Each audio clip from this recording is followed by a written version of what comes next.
रियासत जो है वो हिजड़ों वाला काम कर रही है। ये हिजड़े करते हैं ना, डांस करके फिर एक आधे पौन घंटे का, तो इनका 3 साल का 5 साल का पैकेज होता है। ये हर आदमी को पैकेज मिला हुआ है। साले मरते वहाँ पर लाया इनको यहाँ जाता है, वही तो अपनाओ ना यार। उनको तंग आ गए यार हम मुल्क से यार। अब तो महंगाई इतनी हो गई, एक टाइम खाना नहीं खा सकते, दाल भी नहीं खा सकते, कुछ भी नहीं खा सकते, चटनी भी बहुत महंगी हो गई है। आटा देखो 130, तेल 600 रुपये चल रहा है। और ये बताएं आप क्या करेंगे, गरीब आदमी पीछे जा रहा है। भाई सही की हुकूमत जो थी ये अपने परवेज मुशर्रफ साहब की थी, जिसके अंदर महंगाई जो थी वो काफ़ी हद तक कम थी। महंगाई के हवाले से ये बात कर रहा हूँ, महंगाई बहुत है। हुक्मरानों को मतलब आवाम का कोई ख्याल नहीं है, ये लोग अपनी कुर्बानियाँ कर रहे हैं। ऐसी हुकूमत अपनी जगह महंगाई, कैसे महंगाई तेल महंगा, आटा महंगा, चीजें हर चीज चढ़ा, फर्क नहीं पड़ा, कमर तोड़ दिया। मैं ये कहता हूँ मौजूदा हुकूमत से हम तंग आ गए, खुदा के लिए इमरान खान को आने दो। अस्सलाम वालेकुम, मैं हूँ इमरान अहमद खान। तो मैं आज मौजूद हूँ रियासताबाद की मार्केट में। यहाँ पर महंगाई बहुत ज़्यादा बढ़ चुकी है, लोगों का बुरा हाल है। तो आए लोगों से मालूम करते हैं कि इस महंगाई में वो कैसे अपना सर्वाइव कर रहे हैं। अब तो महंगाई इतनी हो गई, एक टाइम खाना नहीं खा सकते, दाल भी नहीं खा सकते, कुछ भी नहीं खा सकते, चटनी भी बहुत महंगी हो गई है, चटनी भी नहीं बना सकते कि बंदा हुकूमत को यही बोल रहे हैं कि सस्ता करें। एक तो हमारे घर किराए के हैं, कमाने वाला कोई नहीं है, ना बेटा है ना शोहर है, खुद ही अल्लाह ताला करा रहे हैं, कुछ ना कुछ कहीं से खा रहे हैं, किराया भी दे रही हूँ, बस अल्लाह पूरी कर रहे हैं। इस महंगाई से तो बहुत तंग आ गए, बहुत ज़्यादा तंग आ गए। नहीं, पीछे की हुकूमतें बहुत सस्ती थी। मैंने तो 8 आने का लाए वो खा लिया, इस्तेमाल करा 8 आने का, बहुत जिंदगी खुश थी वो। अब तो जीना ही मुश्किल हो गया, माल मकान ऐसे खड़ा हो जाता है आके किराए के लिए, कहाँ से लाए हम। तो गरीब को बेचारा पीछे रहना। बाबू तुम लोग क्या करोगे ये बताओ, पहले महंगाई में क्या कर सकते हो आप? कम लाओगे आटा? आटा देखो 130, तेल 600 रुपये चल रहा है। और ये बताएं आप क्या करेंगे, गरीब आदमी पीछे जा रहा है।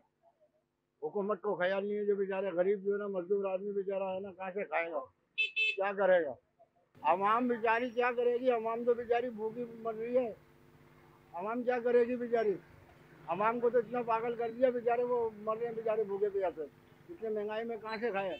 130 रुपये किलो आटा कहाँ से लेगा बेचारा गरीब आदमी? ये आप हुकूमत को बोलें भाई थोड़ा ख्याल करें, गरीब बेचारे पीछे जा रहे हैं। पेट्रोल देखो 300 रुपये हो गया, कहाँ से आदमी बाइक पर चलाएगा? लेकिन अब जैसे जैसे मुशर्रफ के बाद जो भी आया है ना, वो महंगाई के ऊपर कंट्रोल नहीं है, और इस हुकूमत ने तो इंतहा कर दी है। यानी ये समझ लीजिए अब जो है ना, जिंदा रहना मुश्किल हो गया।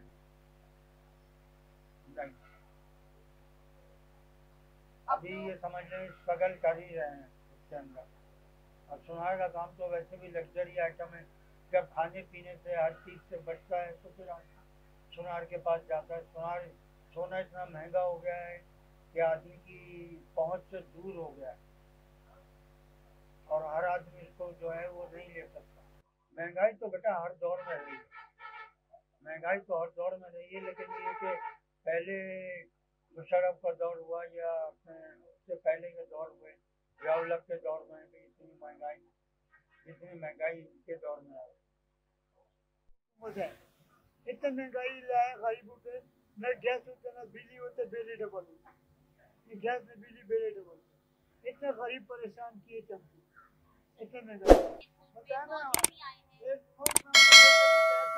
हमारा बहुत अच्छा हो गया कराची में, 25 साल हो गया हमारा कराची में, और ऐसी हुकूमत अपनी जगह महंगाई, कैसे महंगाई तेल महंगा, आटा महंगा, चीजें हर चीज चढ़ा, इतने दाम चढ़ा, गरीब क्या करें?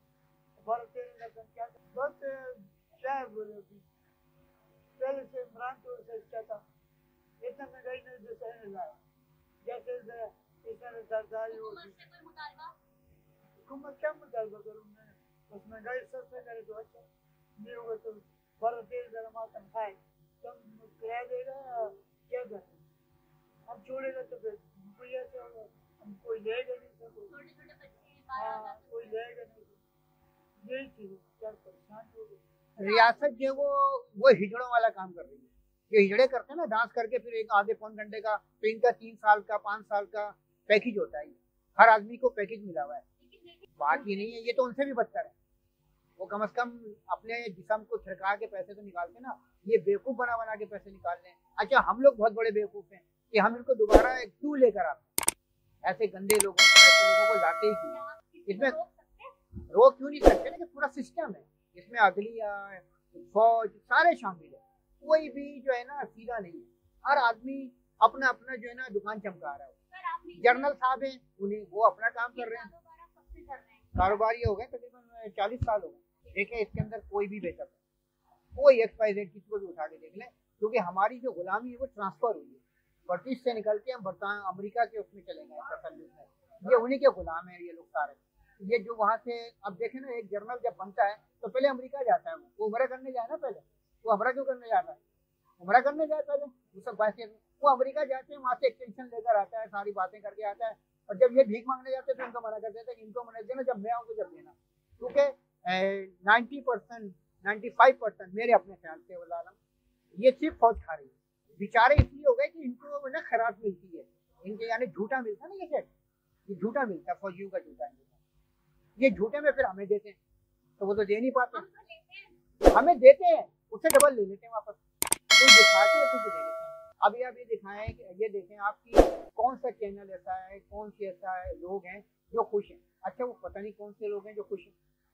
अब ये क्या आपको देते हैं कि फलानी जगह पे इतनी महंगाई है, तो उसी हिसाब से उनकी अर्निंग भी है ना, हमारी अर्निंग नहीं है। महंगाई हो चलो ठीक है, समझ में आती है, उसका रिटर्न भी तो मिलेगा, अर्निंग भी तो, टैक्सी आप दे रहे हैं, आप उसका आप इंडिया का हवाला क्यों नहीं देते हैं? इंडिया में मेहरान गाड़ी यहाँ पर है 20-22 लाख 23 लाख रुपए की, वहाँ पे 2,90,000 रुपए की है, आल्टो 2 लाख कुछ की है, 3.5 की है, उसको कन्वर्ट भी आप करें, एक के डबल भी करें तो 3 के 6 लाख होंगे, ये 20 लाख रुपए कैसे लेना? वो लोग यहाँ के बेवकूफ हैं, यहाँ आराम तो उनके पास है। इसकी हालत यतीमों वाली हो गई है कि माँ बाप दोनों मर गए, अब ये लावारिसों की तरह जिंदगी गुजारा। लावारिस का आपको कुछ पता है, बताने की जरूरत नहीं कि लावारिस का क्या होता है, जो आता है इधर से धक्का मारता है, एक आता है उधर से मारता है, दूसरा आता है चलो भाई आगे जाओ, तो ये अच्छा। फिर रिन्यू देने वाला कौन है? कराची। रिन्यू कौन दे रहा है? कराची।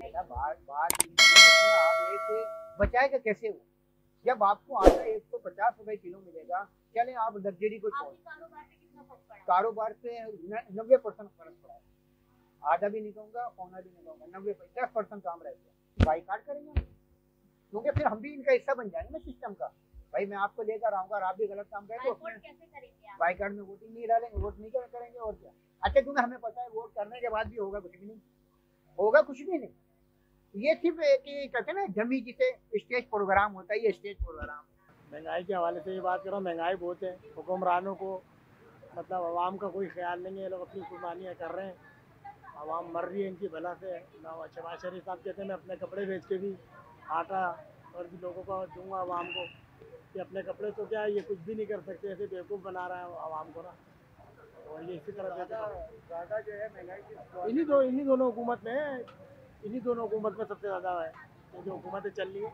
यार बात ये है कि जो हुकूमत के लिए जो भी कोई भी इदारा काम करे वो बेहतर है, आवाम का तो सोचे ना, कोई भी हो, हमारी मतलब फौज हो, हमारे ये हुक्मरान हो, हम किसी को बुरा नहीं करें, लेकिन आवाम का सोचा जाए। मगर यार सिंपल सी बात है, ये टाइम है मुल्क छोड़ने का, यहाँ पे ये ना मुल्क हमारा है, ना हमारी कोई कदर है। ठीक है पेट्रोल महंगा हो रहा है तो आप भी फेस करो ना, जो बड़े बड़े हुक्मरान बैठे हुए हैं इनको सारी सहूलतें मिल रही हैं, यहाँ पर लोगों के पास सहूलत हो तो पेट्रोल महंगा हो तो हम बर्दाश्त कर लेंगे, सहूलतें नहीं है और पेट्रोल महंगा हो रहा है, ये समझ से बाहर है यार। मेरे हिसाब से इन्हीं का मुल्क है, हम सबको निकाल लें यहाँ से, बेहतर यही ऑप्शन मुझे लग रहा है। अभी तो ये टाइम है मुल्क छोड़ने का। क्या हमारे यहाँ के ऐसे हुक्मरान हैं लोगों को पहुँचा के कब्रिस्तान और ख़ुद वो चले जाते हैं इंग्लिस्तान, तो ये हमारे मुल्क का बड़ा हलमिया है। और हमारे यहाँ मुल्क में इतनी बेईमानी और इतनी करप्शन को, बेईमानी को करप्शन का रूप दे दिया गया है कि पाकिस्तान का पैसा लेके दूसरे मुल्कों को मजबूत कर देते हैं और पाकिस्तान को कमज़ोर कर देते हैं। तो ये पाकिस्तान की आवाम की बड़ी बदनसीबी है कि हम लोग पाकिस्तानी होने के बावजूद, इतने बावकर होने के कि इस्लामी दुनिया के अंदर हम एटमी कुव्वत बनने के बावजूद हम अपनी करेंसी गिराते चले जा रहे हैं। यह हमारे हुक्मरानों की नाअहली है। असल में इन्होंने तो आवाम को बेच दिया ना, हर आदमी 3 लाख रुपए का बयाना ले लिया और बोलते कर्जदार हो गए आप। असल में इलेक्शन में वोट डालने से फ़ायदा क्या मिलेगा आपको? अगर आप वोट नहीं भी डालेंगे तो आपका तो वोट डल जाएगा ना। हमारे मुल्क में कोई इंसाफ वाला निज़ाम तो है नहीं, कोई ऐसी इलेक्ट्रॉनिक मशीन नहीं है कि वो सच और झूठ बता सके। अगर आप किसी को 100 रुपये दे दें तो वो वोट डाल देगा, आपको क्या मालूम कि वोट उसका डला या किसी और का डला है। फ़र्क नहीं पड़ा, कमर तोड़ दिया। मैं ये कहता हूँ मौजूदा हुकूमत से हम तंग आ गए हैं, खुदा के लिए इमरान खान को आने दो, खुदा के लिए इसी को आने दो। बड़ी मेहरबानी, शुक्रिया।